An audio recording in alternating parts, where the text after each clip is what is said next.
Umenie, príroda či informatické technológie – to sú kategórie tém, ktorými sa mohli vo svojich ročníkových prácach zaoberať žiaci základnej školy inžiniera Kožucha. Výsledok odprezentovali pred svojimi spolužiakmi a tiež pred celou školou. V rámci toho školského kola sa vyberie tá najlepšia deviatka a tá deviatka vlastne prichádza sem na ročníkové práce, aby jeden z tých najlepších postúpil z každého stupňa na celoslovenské kolo, ktoré bude v Košiciach. Deti si pri spracovávaní museli dávať pozor nielen na formálnu úpravu, ale tiež na to, aby prišli s pútavou a originálnou témou, ktorá dostatočne zaujme publikum. Jakub sa venoval strategickej hre šach. Lebo keď som si mal vybrať ročníkovú prácu, tak ma akurát zaujímal šach a bola to jedna z mojich najobľúbenejších hier. Čo ťa na tom najviac baví?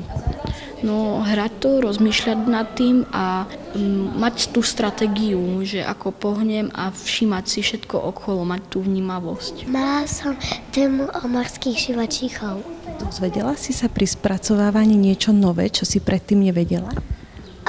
Áno, že najmenší je žralok škornici, najväčší žralok veľryby, skoro tak všetko, ale pri niektorých som už vedela.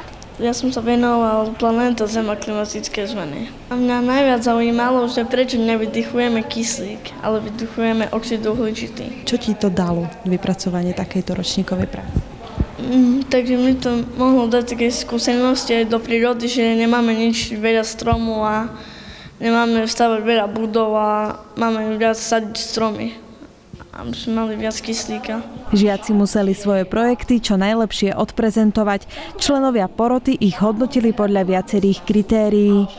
Je to nejaký ten prejav, to, ako vystupujú, tá prirodzenosť, aká téma, akú tému nám vlastne ponúkajú ako tej porote alebo tým divákom, zaujímavosť tej témy, nejaké tie pokusy, práca s tým publikom, práca s porotou.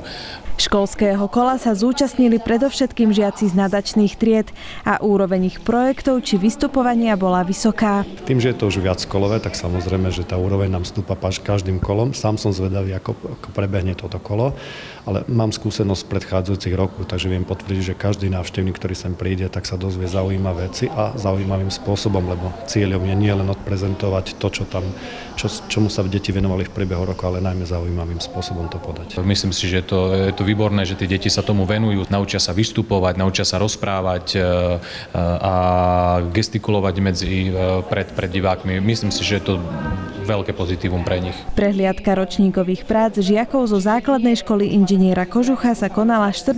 júna v budove Multicentra.